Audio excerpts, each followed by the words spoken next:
Hello students, आज आपण एक नवीन टॉपिक स्टार्ट करतोय ज्याचं नाव आहे डिस्काउंट अँड कमिशन. आता तुम्ही बऱ्याच वेळेला असं आता दिवाळी झालेली आहे, बरोबर आहे, आणि दिवाळीला आपण बरीचशी खरेदी करतो, बरोबर आहे. तर खरेदी केली ते जनरली आपण बघतो की ॲमेझॉनवर आपण टी व्हीवर बऱ्याच वेळा ॲडव्हर्टाईज बघतो की बऱ्याच गोष्टींवर डिस्काउंट आहे, बरोबर आहे. आणि डिस्काउंट हा शब्द आपण बऱ्याच वेळा ऐकतो. मग ॲक्च्युली डिस्काउंट म्हणजे काय हे आता आपण बघणार आहोत.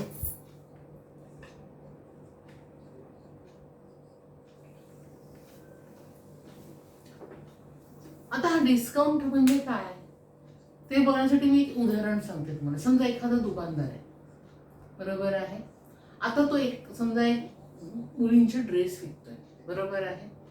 आता तुम्ही बघता की जनरली आपण खरेदी जी आहे ती सणामध्ये केली जाते आणि त्यावेळेला बऱ्याचशा गोष्टींवर डिस्काउंट असतं, खास करून कपड्यांवर. म्हणजे उदाहरणार्थ तुम्हाला एक ड्रेस घ्यायचा आहे असं कल्पना करा, पण त्याच्यावर डिस्काउंट हा प्रकार आपण बऱ्याच वेळा बघतो. आता हा डिस्काउंट म्हणजे समजा एखादा दुकानदार आहे, एक ड्रेस विकतोय, बरोबर आहे. आता दिवाळी आपली आहे नोव्हेंबर महिन्यामध्ये, तर आपण आधीचा पण महिना कन्सिडर करू आणि मग दिवाळीचा पण महिना करू. आता दिवाळी आपली नोव्हेंबर महिन्यात, आपण पहिला ऑक्टोबर महिना बघूया. समजा ऑक्टोबर महिना आहे. आता ह्या ऑक्टोबर महिन्यामध्ये त्याला एक ड्रेस विकायचा आहे समजा. आता त्या ड्रेस त्याला विकण्यासाठी त्याला आधी काही दुसऱ्यांकडून तो ड्रेस खरेदी करणार आहे, बरोबर आहे. मग त्याने दुसऱ्यांकडून जेव्हा ड्रेस खरेदी केला तेव्हा त्याला ड्रेसची कमी त्याची खरेदी केलं त्यांनी 200 रुपीजला. म्हणजे त्याची कॉस्ट प्राइस किती आली? 200 रुपीज ऑक्टोबर महिन्यात, बरोबर आहे. मग साहजिक आहे, तू जेवढ्या किमतीला घेणार आहे तेवढ्याच किमतीला नॅचरली तू विकणार आहे, त्याला काहीतरी प्रॉफिट हवे, बरोबर आहे. मग साहजिक आहे, तू थोडीशी किंमत वाढवून विकणार. मग समजा त्यांनी सेलिंग प्राइस केली 250, त्यांनी तो विकला कितीला?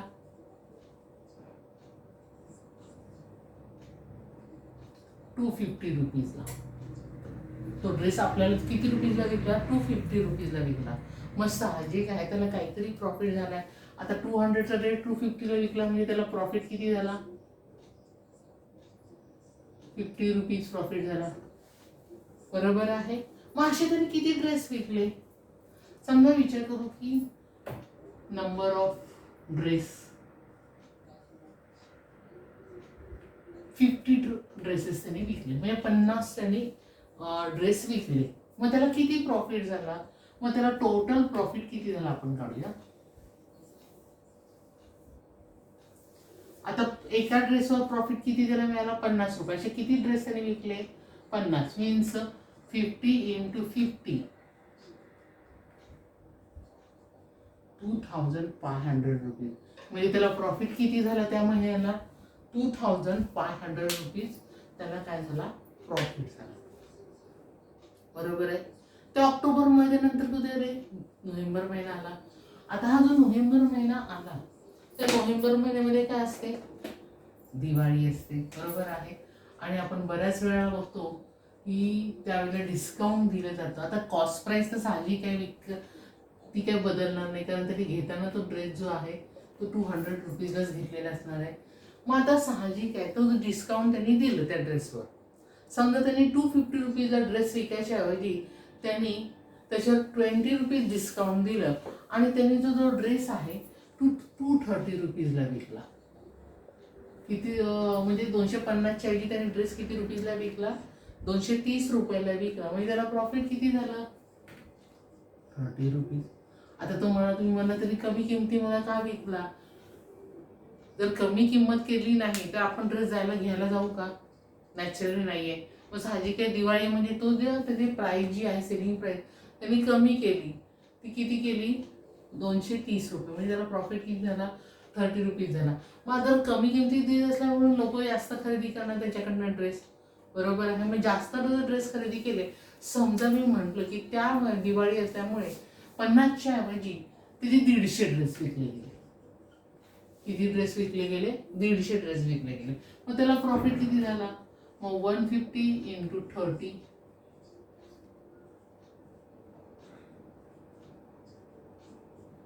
4000 500 रुपीज. म्हणजे इन शॉर्ट जर आपण बघितलं की त्यांनी डिस्काउंट दिल्यामुळे more number of the dress will be the sale.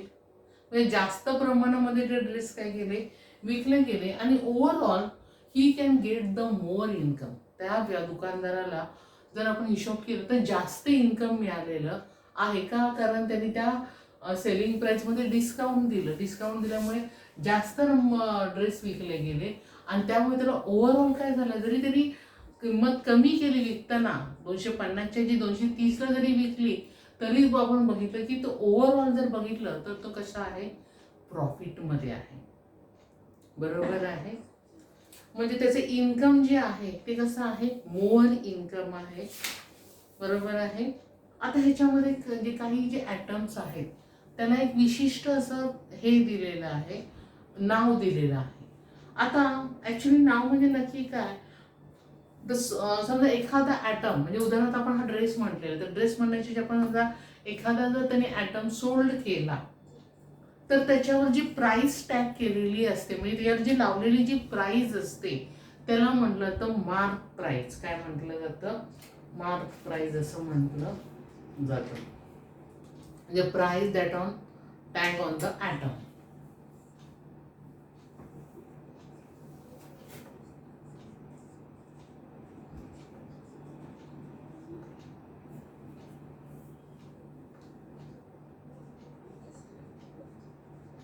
म्हणजे एखाद्या वस्तूवर जी प्राइस लावलेली असते त्या प्राइसला म्हटलं जातं मार्क प्राइस. काय म्हटलं जातं, मार्क प्राइस.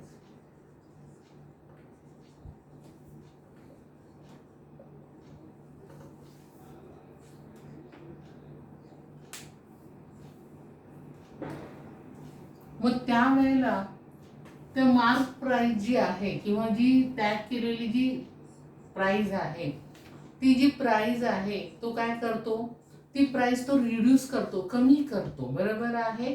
मग ती जी रिड्यूस केलेली जी प्राइस जी आहे त्या रिड्यूस केलेल्या प्राइसला म्हटलं जातं डिस्काउंट.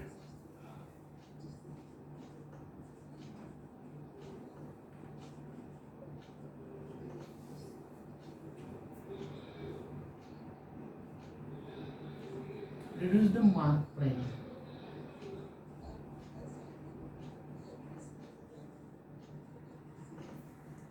त्या रिड्यूस मार्क प्राइसला म्हटलं जातं डिस्काउंट. म्हणजे मगाशी डिस्काउंट किती होतं आपलं, 20 रुपीज.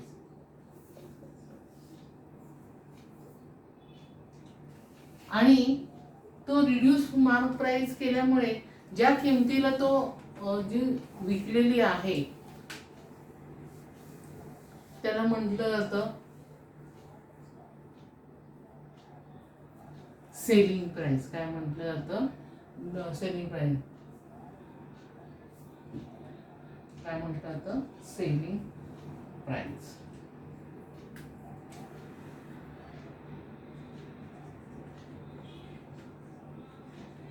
आता हे वरचं उदाहरण बघा. मग त्या ह्याच्यावरची मार्क प्राइस किती येणार आहे, त्याच्यावर टॅग केलेला आयटम किती होता, 250 रुपीज. बरोबर आहे. मग 250 आयटम त्यांनी डिस्काउंट किती दिलं, कमी किती केली त्यांनी, 20 रुपयांनी कमी केलं. म्हणजे डिस्काउंट किती दिला त्यांनी, 20 रुपीज दिला. आणि त्यामध्ये जी सेलिंग प्राइस किती झाली, 230 रुपीज. आलं लक्षात. पहिल्या ह्या उदाहरणावर ही आहे मार्क प्राइस. त्यांनी कमी केलेली किंमत किती आहे, 20 रुपीज. म्हणजे त्याला काय म्हणणार, डिस्काउंट. आणि ती वस्तू त्यांनी किती रुपयाला विकली, 230. त्या विकलेल्या याला काय म्हटलेलं आहे आपण, सेलिंग प्राइस म्हणतो. काय म्हणतो त्याला आपण, सेलिंग प्राइस म्हणतो. आणि यावरून आपण सेलिंग प्राइसचा फॉर्म्युला देखील तयार केलेला आहे. Selling price is equal to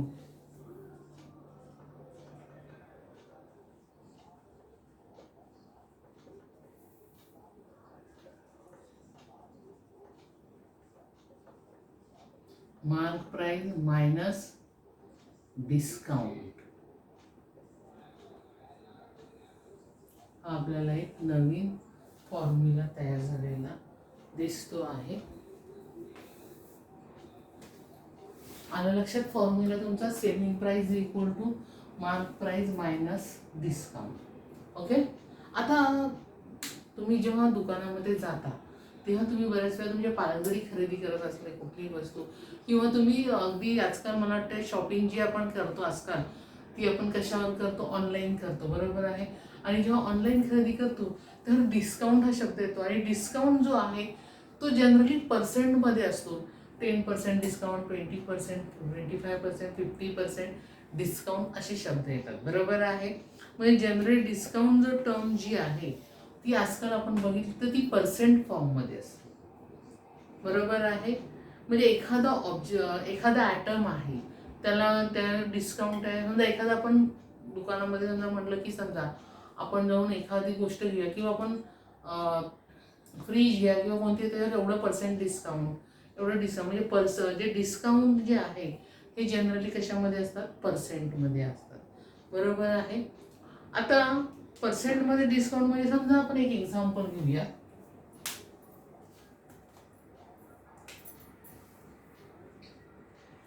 एखादा समजा ॲटम आहे, समजा एखादा कुठलाही ॲटम असेल तर त्या ॲटमवर 20% डिस्काउंट हा शब्द आहे आपण बघतो. आता हा 20% डिस्काउंट म्हणजे ऍक्च्युली काय आहे, तर 20% डिस्काउंट म्हणजेच जेव्हा त्या वस्तूची मार्क प्राइस 100 रुपीज असेल तेव्हा त्या 100 प्राइसवर 20 रुपीज आपल्याला डिस्काउंट मिळणार.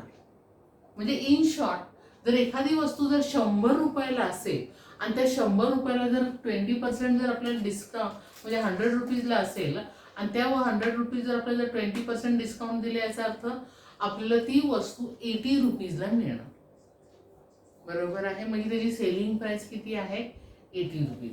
मग पर्सेंट याचा अर्थ 100च्या हिशोबाने केलेला हिशोब, त्याला म्हटलं जातं पर्सेंट. मीन्स 20% डिस्काउंट याचा अर्थ काय की त्या ऑब्जेक्टची मार्क प्राइस जी आहे, त्या ॲटमची मार्क प्राइस जी आहे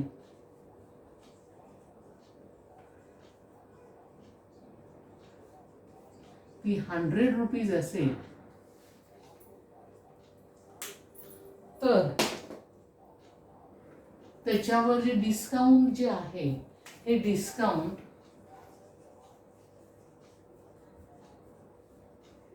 20 रुपीज असणार आहे. 20% म्हणजे जेव्हा त्या वस्तूची मार्क प्राइस 100 रुपीज असेल त्या 20 रुपीज डिस्काउंट असणार आहे. म्हणजे तो जो ॲटमची सेलिंग प्राइस किती येणार सांगू शकता काय, 100 minus 20 is equal to 80 rupees. आलं का लक्षात. म्हणजे पर्सेंट याचा अर्थ जर वस्तू जर 100 रुपयाला असेल तर त्याच्यावर 20 रुपये डिस्काउंट. आलं लक्षात. त्या हिशोबाने पर्सेंटच्या हिशोबाने आजकाल कुठल्याही ॲटमवर डिस्काउंट दिला जातो, बरोबर आहे. इन सच ट्रान्झॅक्शन, असं समजा एखादं आपल्याला एक सच ट्रान्झॅक्शन इफ द डिस्काउंट जर X% असेल तर आपल्याला एक फॉर्म्युला तयार करायचा आहे.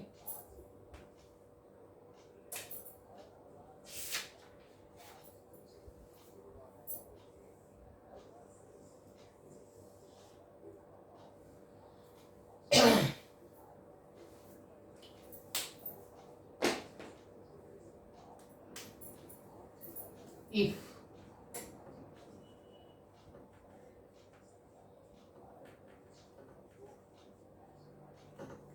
जर एखाद्या वस्तूचा आपल्याला फॉर्म्युला तयार करता X% असेल, X% असेल तर काय देईल, हा X% कितीवर असणार आहे, 100 वर असणार आहे.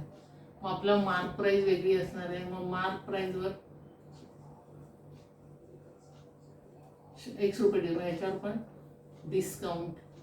आपला फॉर्म्युला का तयार होईल, discount is equal to mark price into X upon 100.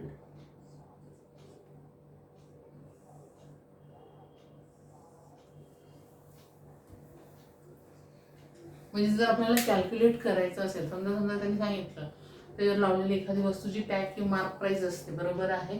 आणि मग त्यांनी सांगितलं की या वस्तू आपल्याला 25% डिस्काउंट आहे. तर आपण कसं कॅल्क्युलेट करणार, किती रुपये डिस्काउंट मिळालं, कसं करणार?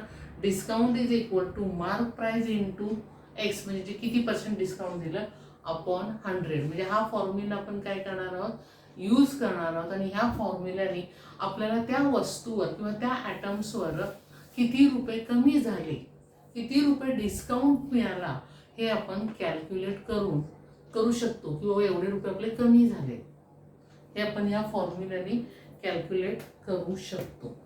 आलं लक्षात तुम्हाला? डिस्काउंट म्हणजे काय, मार्क प्राइस म्हणजे काय, सेलिंग प्राइस म्हणजे काय, हे तुमच्या लक्षात आलेलं असेल. आता मी हे जे ब्रॅकेट केले फॉर्म्युलांसवर, ते फॉर्म्युले तुमच्या वहीमध्ये तुम्ही लिहायचे आहेत. ओके, आता तुम्हाला मी जे काही शिकवलेलं आहे ते समजलं असेल. थँक्यू.